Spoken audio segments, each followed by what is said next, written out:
Hello, everyone. Thank you for joining us. My name is Krista Fabian DeCastro, and I'm the Senior Manager for Artist Engagement and Programming at Creative Capital. I'm so pleased to be joined here by Favianna Rodriguez and Cristina Uribe, who I will introduce further in just a moment. For those of you who are not familiar, Creative Capital supports innovative and adventurous artists across the country through funding, counsel, and career development services.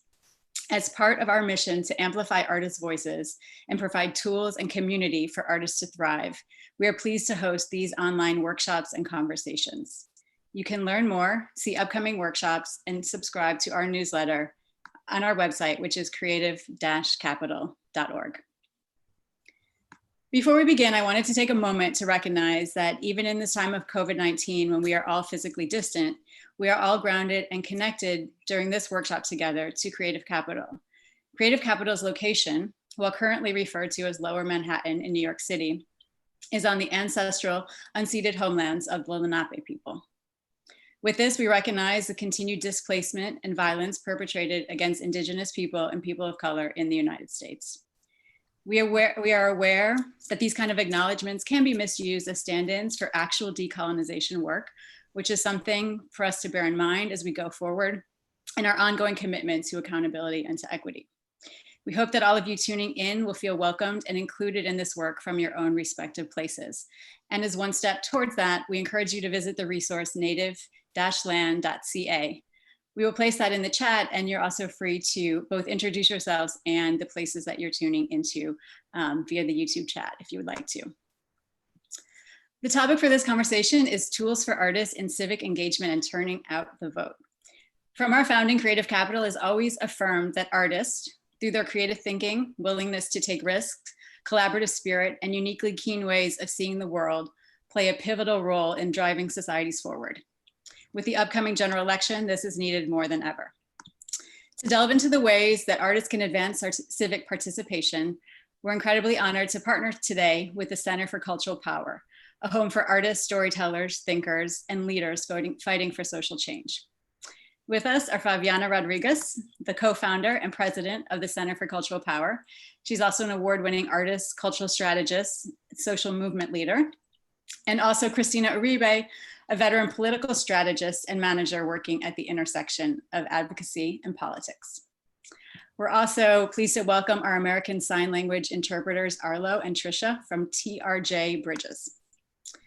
We intend for the sessions to be interactive, so if you have questions, Favianna and Cristina will be answering them towards the end of the presentation.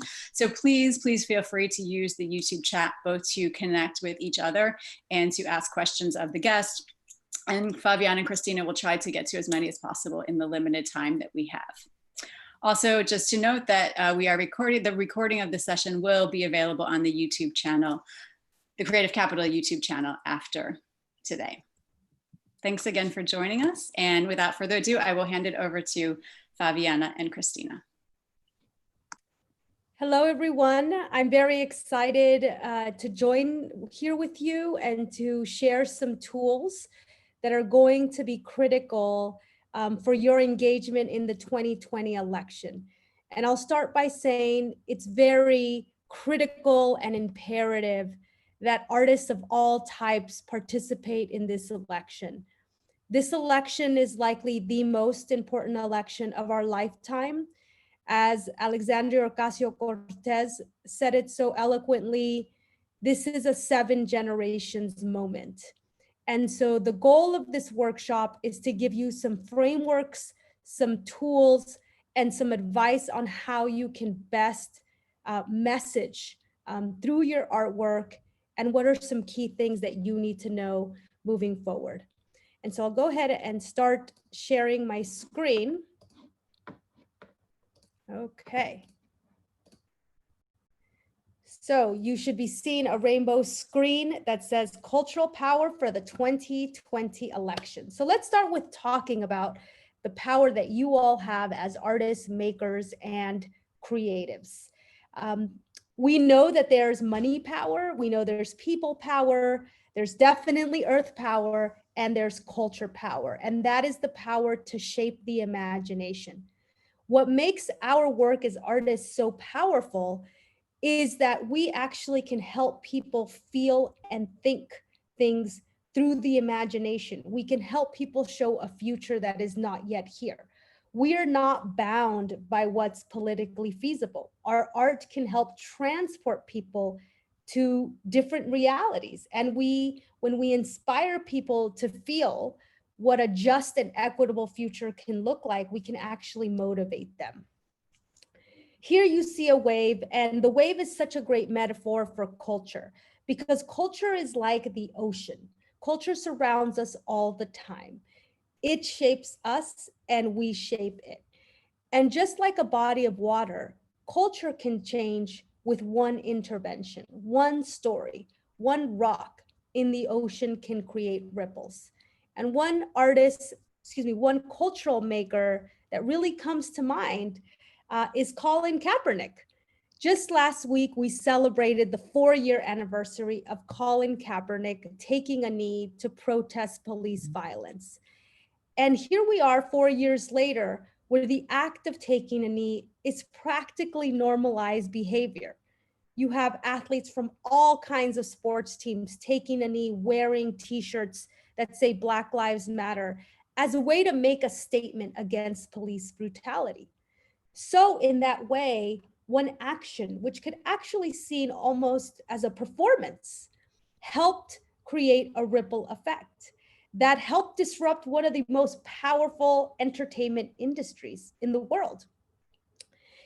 And so through our stories, our images, our songs, we can help plant a seed for culture change. And when the wave finally turns, it is because the momentum of ideas has created that shift. When we think of major events throughout our history in this country, whether it's the legalization of marriage equality or the election of the first Black president, that is when the wave and the tide has turned. But in culture, we have made that possible. It was through television shows, through art, through stories, plays, that the LGBTQ experience first began to be normalized. It was in 1997 when Ellen DeGeneres first came out on national television. And it wasn't until 18 years later when the Supreme Court passed marriage equity. So culture moves faster than politics. And in fact, culture shapes politics. And laws are the final manifestation of an idea whose time has come. So we have tremendous power in culture because we create the ideas that help shift systems. At the Center for Cultural Power, we talk about social change happening in 3 realms: the realm of culture, politics, and economics. And the world of culture is where we formed ideas and worldviews that help shape these 2 sectors. An example I'll give you is that in 2012, let's talk about gun violence. In 2012, there was an awful massacre at Sandy Hook Elementary, which helped shift public opinion in this country around gun laws.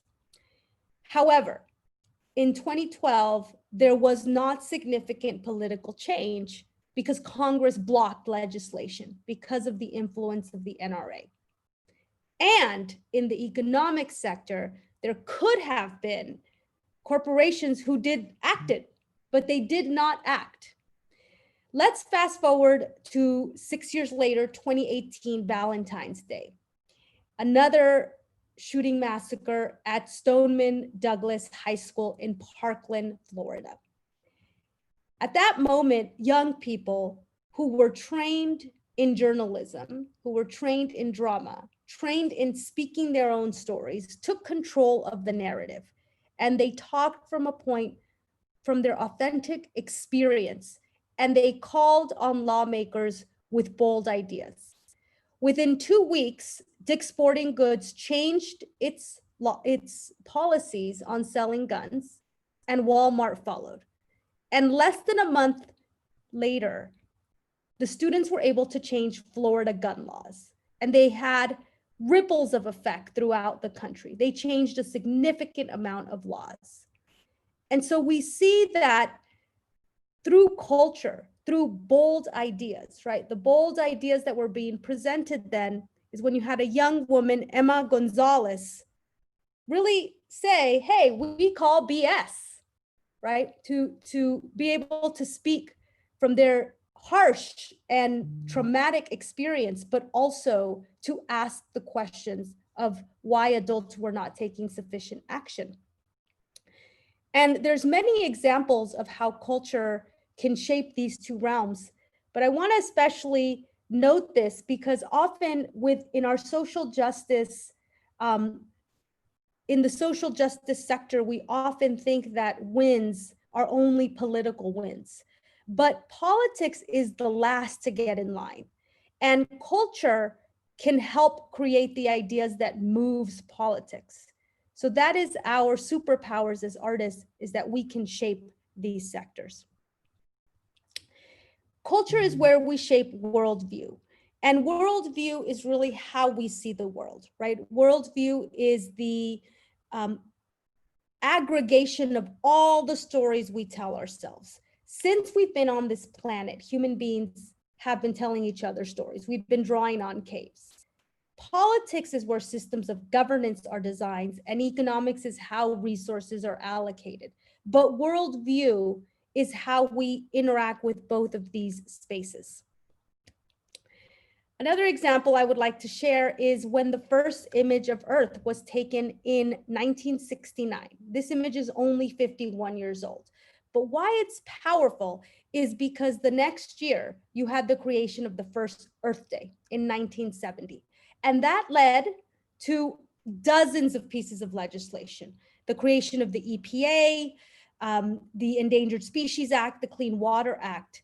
But what it demonstrates to us is that symbolism and being able to see through a different kind of perspective really helps move our emotions. Having rituals or practices that we're able to celebrate, in this case, we're celebrating our love for our home, Earth, is what helped galvanize a whole bunch of change in the political sector. And so perspective is very critical. How we see the world is critical. Currently, we see the world predominantly through the lens of white cisgender men. And the reason for that is because the cultural sector has been largely dominated and led by those voices. And so a lot of what we see on television, in the museums, in the visual culture around us is through one perspective. And that actually shapes our sense of reality. It actually distorts reality. And so it's critical that we also see the perspectives of everyone else who exists in this country, including Black people, Indigenous people, Latinx people, disabled people, transgender people. We need to be able to feel and experience from other perspectives, because that is what changes us as human beings. And that's especially critical now when we are facing the intersection of many crises that is disproportionately affecting communities of color and Indigenous communities. And the final framework that I'll share is the concept of the narrative galaxy. So as human beings, we've been looking at the stars since the beginning of time to orient ourselves. And I would like for us to think about stories like stars. An individual story is like a star. When you tell your story, whether you're telling it on social media or you're writing something, you're making an image, you are creating something that is shining. And stories help open the door for more stories.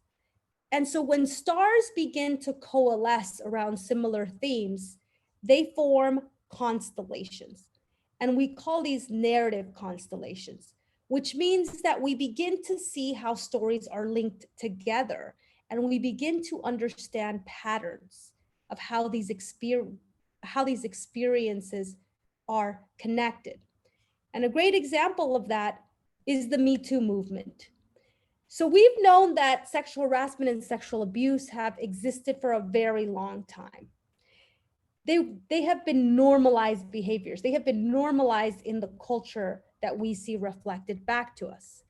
And the term Me Too had existed for a very long time, but it was actually an artist, an actor, Alyssa Milano, who popularized the message in late 2017. And as women began to come out with their stories, more and more stories came out. And they were able to topple giants.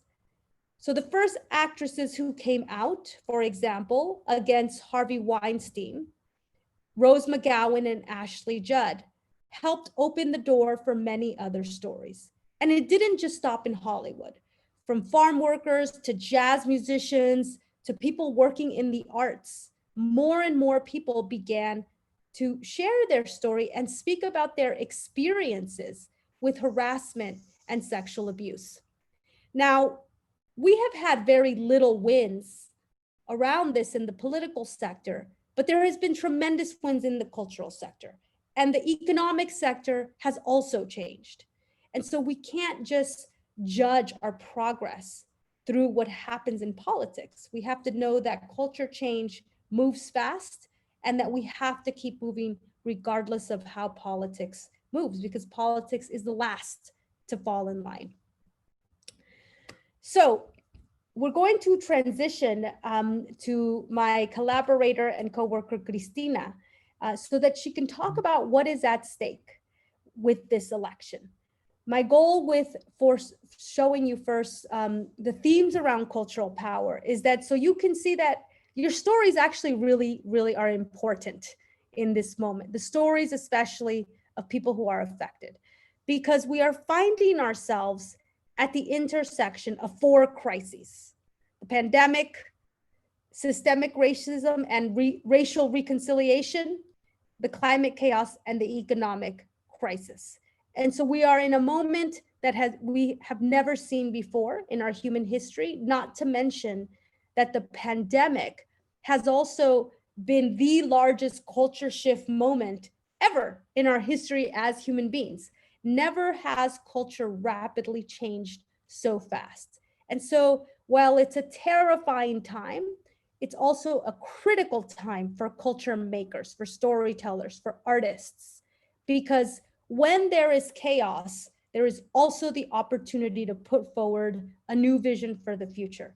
And we will talk a little bit more about that after Cristina can share some remarks on what is the urgency of now. So welcome, Cristina.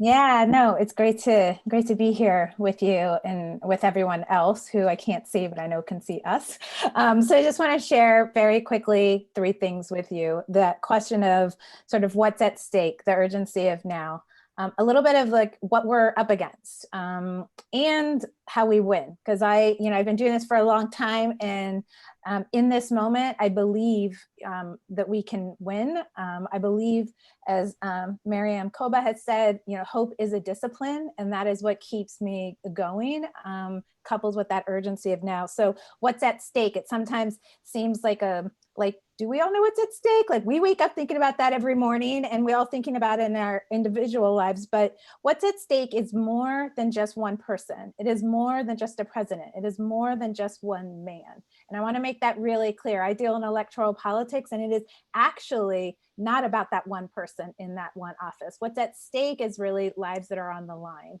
We've already lost 200,000 individuals, people who are loved, who are missed, and it didn't have to be that way. And that's not a slogan. We collectively know that it didn't have to be this way. And so we know there's even more at stake.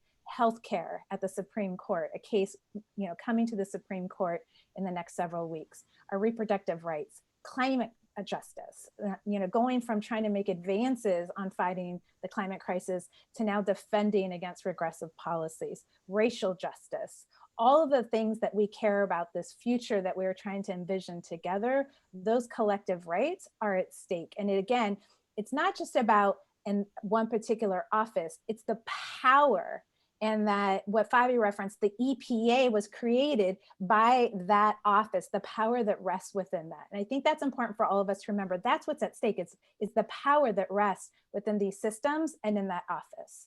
In addition to that, it's not just about that one office or administration. The US Senate plays a very big role in our lives, and we don't really talk about it until we're going to start confirming Supreme Court justices. But they're the ones sending tax cuts to a friendly administration. They're the ones who are denying votes that have been passed on the House side on immigration and DACA and you name it, on reauthorizing the Voting Rights Act, which has happened multiple times. There are bills that have been passed that are waiting to get through the US Senate. There are 4 seats that can shift the balance of power in the US Senate up in this election. That's what's at stake.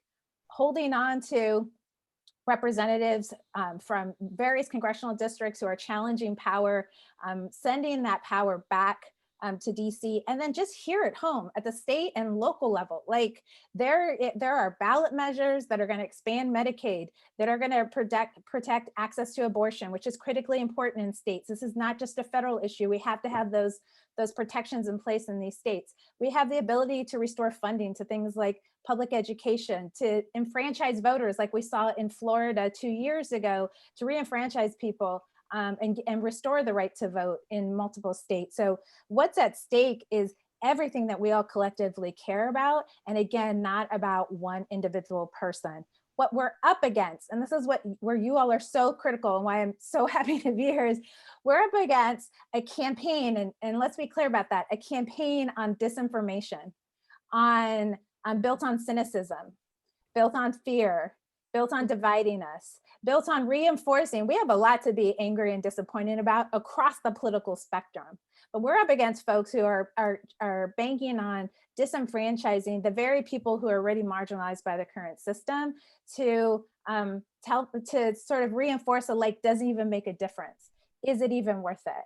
And Favi pointed to wins. I just mentioned a few wins we have. We have had victories. We, the collective we, not elected officials, but we, a movement who are helping to make these changes happen. We have to remind people about that possibility. But we are up against a concerted effort that uses both tools of bureaucracy to suppress the vote, like voter ID, limiting polling centers, as well as a disinformation campaign, and one built on cynicism. And that's what we're trying to do collectively. That's how we win.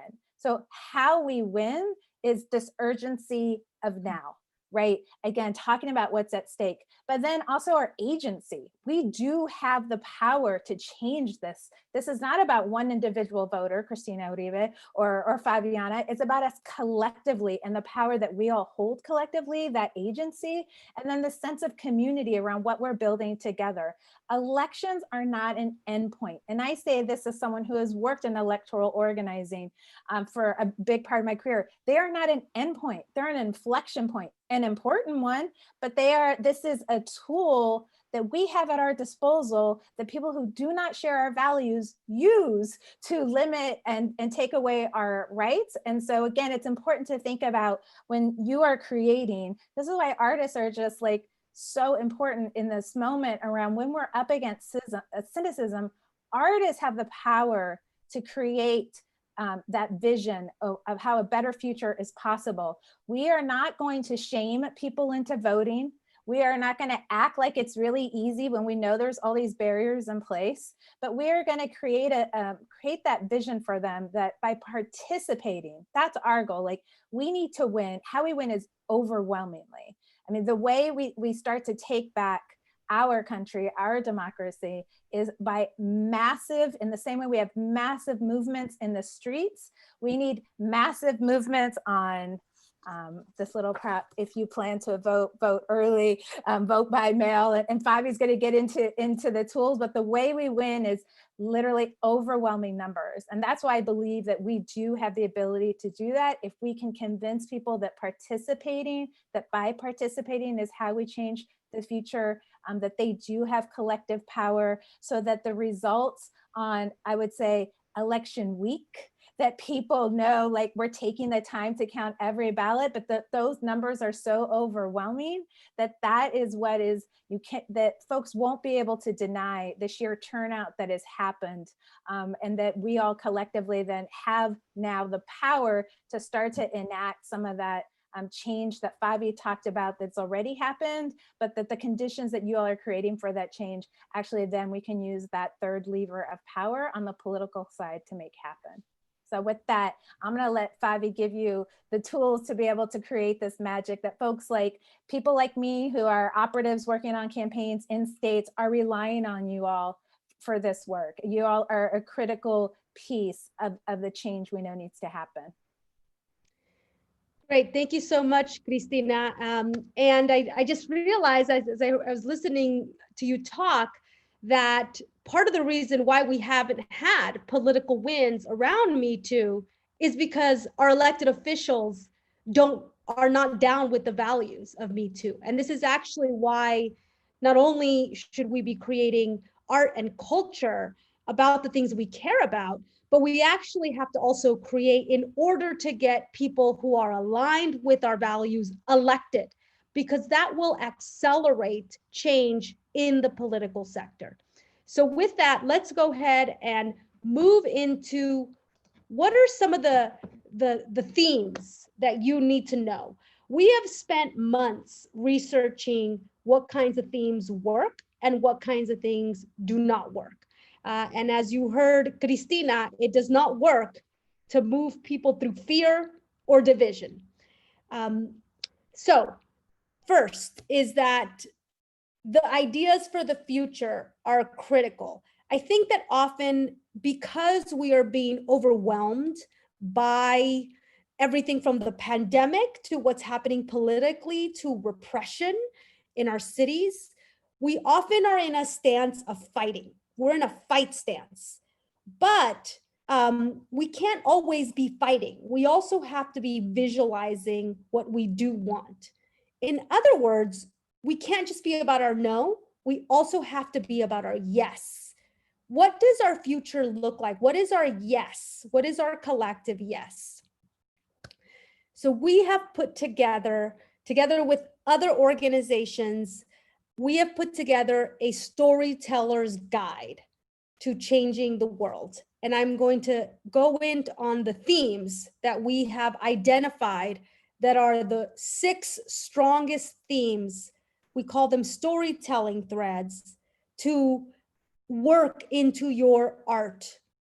So the first one is together we have power. This is about collective power. Now I know that may sound very obvious, but we are actually in a highly individual culture where individual gain is rewarded. And it's awful, for example, that during a pandemic, you have the richest white men getting even richer, right? This culture of individualism versus the collective is very, very seeped in. And so artwork that talks about collective power and how when we come together, right, as communities who have been impacted, we can make a change. And here's an example of how I worked with that theme, showing people together, working towards their shared future. Now, one thing I did that was kind of not a good move is I put November 3rd on here, which I'm going to tell you why you should not do that. Because we are no longer, election day is no longer one day. The pandemic has changed that. We are now in an election season. And so we can't tell people to vote on a day where, who knows? In my community in California, there's days we can't go outside because the smoke levels are so bad. So it's really about talking to people about an election season as opposed to a day. But let's keep moving through these threads. Next is there is abundance. There is enough for everyone. And that's especially important right now because the dominant frame is scarcity, right? And that there's not enough. There's not enough money for protective equipment for our healthcare workers, right? There's not enough money to get every single kid a computer when they have to be educated remotely? Well, there actually is. There is enough resources. And when you create from the place of abundance, talking about that there is enough for all of us. The third one, we lead by caring about each other. Care, care, care. To care is a big deal because right now, a lot of our elected officials and a lot of, a lot of people in corporate America do not care, right? We have governors in different countries pushing to open their economies, even when most people dying are Black, Latinx, and Indigenous. And not just that, but care. Do we have enough health care? Clearly not, right? The work of care, which has largely been invisible work, right? Caring, the work of caring for kids and caring for the home has largely been done as invisible work. It's largely been treated as women's work, as unpaid labor. Well, guess what? Now you absolutely have to care for people. You have to care for your family, for your neighbors, because if you don't care for them, the pandemic spreads even more harsher. So the idea of caring about each other, caring about a future for our young people, caring about the planet, it's very strong, and it moves people in their moral core. And I made one also about that. This time I left out the date, but about a mom and her kid. The fourth one, we deserve joy, stories of joy and self-care. Because in moments of extreme hardship, it can be overwhelming, and often we can get stuck in the sort of harshness without recognizing that we also have the ability to be joyful. Joy is important and critical, and to feel joy is actually a way to resist, right? So joy and self-care. Fifth one is we all belong. We're not going to leave people behind. We're not going to leave undocumented immigrants behind. We're not going to leave people with disabilities behind or our elders behind. We're not leaving Indigenous people behind. Just that there is a place where we can all belong and feel safe, especially when there is a pandemic that our governments really are not helping us feel that safe. And the final one is to be curious, is that we have to ask big, bold questions. And it's so wonderful to see how, for example, the young people of the Sunrise Movement, of a climate movement, are asking big questions like, is it the end of oil? Can we transition to a clean energy economy? How about universal healthcare for all, right? These big questions are actually things that a lot of us are sitting with. And so being able to show these bold, big questions in your art also helps us open up our imagination. This, after experimenting with many of these threads, I created this piece, which I created during the wildfires during a week when the smoke was really bad here in my home in Oakland, California. And what I learned from the previous pieces is that we do have to have the words vote kind of front and center. But it's actually not enough to just say vote, because people don't know how to vote right now, right? We have to give people more specificity. We have to show them a new set of behaviors. This year, people have to vote early. It will be really good if people vote early. And they have different options. They can vote by mail, Dropbox, they can vote in person, right? And so we are facing a new kind of reality around voting. And this new reality requires new types of behaviors, which we can help model for people through our art. Now, what do we want people to do? Specifically, what behaviors do they need to do? Vote early, vote early, vote early, and vote safely. If you're gonna go vote early, you wear a mask wherever you go. If you're gonna go drop off at the ballot box, wear a mask, right? Mask wearing is even a bold thing to be doing nowadays, but we want to have that with our messaging. Making a voting plan. So this is important because in the past, we would say vote on November 3rd, but we don't say that anymore.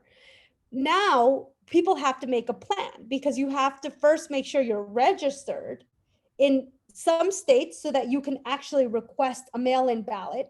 In my state of California, everything is mail-in voting. So we've already gotten many pieces of mail that are telling us that we're going to get a ballot, right? So I can make a plan with myself and my friends. In other states, some people may have to check their registration again because they're being pulled off the polls, right? So just like people make a plan for their Halloween costume or for Valentine's Day, we kind of got to treat it like a season, right? Election season. Make your voting plan. And the third one, of course, is organizing your friends and family to vote. And that means to squad up, right? How do you inspire your friends, especially in key states like Arizona, Georgia, Michigan, North Carolina, right? The states that are called swing states or battleground states, we especially need them to vote. This piece by the native artist Ben Brown, I really love this piece because for rural communities, mail-in voting is difficult, right? Because there are not a lot of post offices. So it's really important that you know what community you're speaking to and that we include all communities, because for some rural communities, they will need to go vote in person. But what I love about this piece is that the brightest part is the ballot box and that it's a multi-generational action, right? It's the mom here is voting for her daughter. And then you also see the symbolism of the third generation through the doll. This example by Voto Latino really brings up the urgency, right? Request your ballot right now, right? So like right now, just go request your ballot. All of you can request your ballot today, right? So and what I also love is that it feels very joyful, right? It feels, this character in the middle is wearing a vintage USPS hat. They got some makeup on, their mask says vote. So there's a lot of fun messages here. And then there's like kind of like a rising sun in the back, which reminds me of a new day. The red really gets my attention, but it's telling me, it's inspiring me through a behavior and through the urgency of that behavior. So some calls to action that you may consider are, make it fun, right? Like phone, keys, wallet, mask, vote. Mask up and vote. Now is the time to choose how you vote. So we've compiled these for you. You can find these at culturesurge.com/creative brief. I'll make sure that we include that in the link, and maybe during Q&A I'll type it out. I should have had it here, but sorry about that. Next, how do you organize your friends and family? Here are some ideas. Miss Party Planning, form a vote squad. Spread the love, form your vote squad today. Together we are better. Friends, don't let friends vote alone. So one idea that one of my friends just suggested is that I have little IG Live kind of gatherings where we walk through the ballot, through our state ballot, and we talk about things, and we kind of, have a drink and we're filling out our ballots, right? So get creative. I mean, y'all are artists.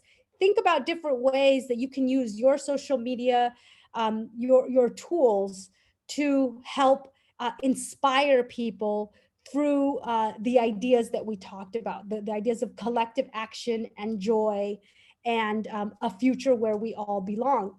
And also that this year, it's all about digital content, content that you can share online, because we need to just, access people in a rapid way. And so I encourage you not to just make one piece, make, multiple pieces. If you all check out my feed each week, I'm trying out different things. I try out the videos, the visual art, I share other people's art.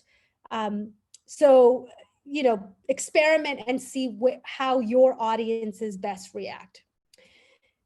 This is, you could find these calls to action. And we also have in our voter toolkit, we have places where you can go check your registration, where you can find out the state, the particular state laws for your home state. So with that, we can move into our Q&A. Thank you so much, everyone. I'm excited to hear what questions y'all have. So one of the questions, Favi, that we got is, how do organizations like ours help assist those organizations from critical battleground states to turn out the vote? Which I think is a great question. I'll give a 2-second thought, and then Favi, I want your perspective too. For sure, Favi mentioned some states as well. If you're in North Carolina, in Georgia, in Arizona, where there are, we're talking about reaching young people, Black, Indigenous, Latinx, API voters, those communities who, again, are also being targeted for disinformation, who folks are trying to convince that they don't have the power, so why exercise it? In those 3 states, they also have really important US Senate races. So again, we're trying to win big, win huge. So if you're in North Carolina, Georgia, Arizona, there are groups on the ground, and we're trying to do this through Culture Surge as well as the Center for Cultural Power. The best way to assist them is to help create content for them. We hear overwhelmingly when I talk to our partners in states is this need, as Fabi said, everyone's using digital, but we need creative content. This is what I've learned from Fabi, and I hear all the time, you all can reach people in a way that folks who are doing the political organizing on the groundwork don't necessarily have those tools. Fabi, I don't know what you want to add to that. Yeah, I think that, all of you are part of artist networks, and create content that's about local culture or collaborate with artists there. I mean, like Arizona, there's a lot of symbolism with Arizona. Arizona is a border state. The weather in Arizona, the whole kind of aesthetic, right? So I would say we activate your artists and collaborate with them.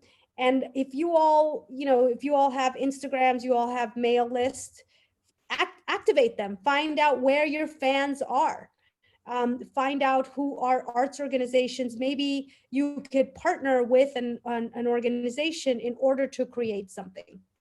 Yeah, the other question we got is, is talking about specific political platforms effective, or talking points are tough to wield when you're battling so much misinformation? And you are correct. That's one of the questions we got. You don't want to do that. Lean on those pillars that Favi was talking about. Again, think about, we are trying to inspire emotion, right? Fabi's heard me say this, one of our biggest opponents in this election is cynicism, giving people the belief that they have that power.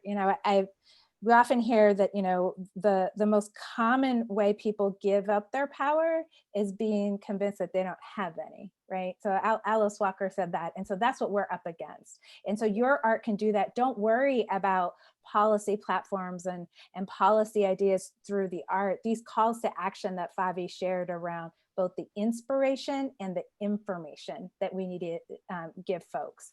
Favi, I don't know if you want to add to that, and then I'll look at some of these questions coming in. We're not about talking points. We're about things that bring up emotions. That's why we refer to these as storytelling threads. The calls to action, those are slogans that you can experiment with. I've asked the Creative Capital folks to share the link to our creative brief. But remember, first there's the storytelling ideas, which are just kind of the meta frames. And then there's the calls to action, which move into very specific ways of telling people how to behave. So those are not talking points. Those are based on, we have to give people correct information. And we've spent a lot of time researching that So that's how we are giving people correct information. But truly what works is actually speaking from an authentic point of view, right? I mean, what do you care about as an artist? What do you care about? You know, jobs, healthcare, a place where your work is, you know, valued. Just think about what resonates for you. And I'm sure that through the storytelling threads, there's a match there. Yeah, we've been doing this movement to the ballot box series, which Favi is a part of at the Center for Cultural Power. And the one thing we ask each artist who are creating, like, what inspired you this election? Like, what does your piece say? Like, why do this? And it just resonates so much better. And especially artists, like in every state is important. There are issues on all of your ballots, regardless of where you are, it's important. But if you're in some of these states like Arizona and North Carolina, Georgia, Michigan, Colorado, you're going to know the flavor too of your community. And so that authenticity is so important. One of the other questions we got to, Favi, is where can I look for credible orgs to partner with? So Culture Surge is a resource that's definitely important. I would also say the Movement Voter Project is a national organization that is partnering with different groups in state, but from an artist and cultural perspective, for sure, Culture Surge, they've just launched a website as well. And if there's not a question there on a particular partner or state, there are folks there. We're a part of that network that definitely will look to, because I think that's a valid question, is like, is there an organization I can partner with to make my skills available? Definitely look to those two resources. I don't know, Favi, from your perspective on how do you partner? Yes. So on our website, culturesurge.com, I'm going to just do a little screen share. We put it out there too. I know they've shared the link. Yeah, they shared the link, but just so you all know, can you see the website?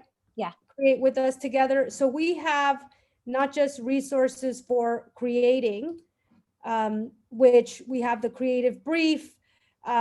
We also have resources for action, which include the voter toolkit. And in the voter toolkit, you could also find the states, right? There's a bunch of links here, additional resources. We also got a question around how do we find organizations to partner with? Look, the organizations are slammed. They're slammed. So it's not going to work for you to contact them. What I would suggest you do is, first of all, if you go through our site, we talk about which states matter, and partner with artists. You have the key messages. It's about turning people out to vote. I think it gets a little difficult if you want to do something particularly about that state's race. That's a big lift. Okay. But an easy lift, well, not easy, a decent lift is that work with the story pillars and get the calls to action. A lot of what we're fighting, y'all, is misinformation and confusion. So people don't know how to vote. So if we reinforce vote early, vote by mail, and with a funky, cool message, that is already, we need an abundance of that. Like that should be all over the streams. And we need that wave that Favi showed. We need the wave. So we have the tools that you need if you just spend some time with them. And part of it is around just making stuff. I learned so much after making my third or fifth art piece. I just started getting ideas each week. When I heard AOC's remarks, I was like, there goes together we have power. Let me make a symbolism about bees. So I would also, let's see, the best way to push it out, a question here for artists interested, what is the best way to push it out on your platforms? Push it out on your platforms. I would also say follow, just do a search around hashtags. Follow Culture Surge. You could follow us at the Center for Cultural Power on Instagram. We're Culture Strike. We are tagging a bunch of different groups, but this is also where look, the organizations don't actually have like huge followers. So we kind of need to move the content through other cultural networks, right? So if you're part of a theater network, like it has to go beyond just the people that we're used to talking to, right? And it also has to go beyond. Part of what we're also trying to do is inspire new people to vote, young voters, right? So, you know, we're not necessarily counting on the current movement infrastructure. What we're saying is we have a lot more to add through our artist network. We can reach people in a different way. The content we make is likely going to be shared more than, you know, a tip sheet or something with just text. So, you know, tag people, start following, follow hashtags, vote early, vote by mail. Once you kind of get into it, it is really about getting into a rhythm, because you'll start seeing content reflected back to you. You can follow me. I'm posting a ton of stuff. So yeah. Yeah, you definitely, and you're starting to see, I mean, just to Fabi's point, like on the hashtag, I know organizations will similar use, like when we all vote early is a big one. Like if you're using vote early, a lot of us are using that, amplifying and seeing what others are doing. That's actually how some of the movement organizations, what their comms people do is sort of tracking that. And then they see that content. And again, if you plug in, like Fabi said, to Culture Surge, sort of creating, that's a good for national organizations too, a place for them to go to see like what are the graphics and the art and the content that is available. So I just want to, you know, just second that and lift up, and also just second, I know someone put in the chat, Fabi, you know, it'd be great to see artist talents utilized all the time, even in the off season. I mean, that is definitely why the Center for Cultural Power exists. I mean, I might say like we create the conditions for change in between elections. Like I said, elections are not endpoints, they're inflection points, but the conditions for the change to happen between now and November 3rd are created in all the in-between time. So like, I think like that was Fabi's, like one of the founding principles behind why the Center for Cultural Power and Culture Strike exists, is to actually use artists or utilize artists and your talents in this way. Yeah, and that's why I started with cultural power, because we are already a part of movements. And I think what we're learning, this is the first time I've engaged in an election like this. Usually I'm protesting at the DNC or at the RNC. But this time I felt that my skills could be used in the place of inspiring people, because we're really up against a whole new set of barriers. And so I think that, you know, I think it's really about building a practice, just like you're learning a new kind of technique in your art, is building a practice of how to do what we call rapid response, which means that when you see right now, all the news is going to be talking about for the next few days is going to be the election. And making art about themes that are in the public, you know, conversations actually really brings your art to a whole new audience. So this is also an opportunity for you all to create new audiences, create new collaborations. And you're probably not going to get it at the first time, because it took me like 3 times again to figure out that I was not doing things the ideal way. But I got it through feedback. You know, I posted, I have definitely seen a lot of art that says November 3rd, and I'm like, no.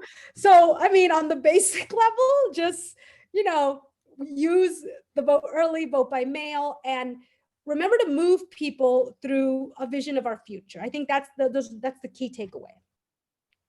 Yeah, we've got 2 minutes left, Fabi. So I was going to say you know, my last word is just the urgency of now, the agency we all have in our power, and the community and the future that we all can build together. That is how, as someone, a hardened organizer, electoral strategist, that is in my heart of hearts how I believe we win, not only this year, but what happens the day after. And I'll let Fabi have the last word. Yes, and artists, I think our role has always been indispensable, but now it's even more critical, because I believe we are in a 7 generations moment, like AOC said. And visit culturesurge.com and go to resources. Just spend some time in there, make something, your doodles, you know, make a video, dress up. Today, one of the challenges for National Registration Day is in 15 seconds, make a 15 seconds about how it takes 15 seconds to register to vote. And tag us use the hashtag culture surge and tag us at Culture Strike so that we can look and share your stuff. Thank you, everyone. Thank you.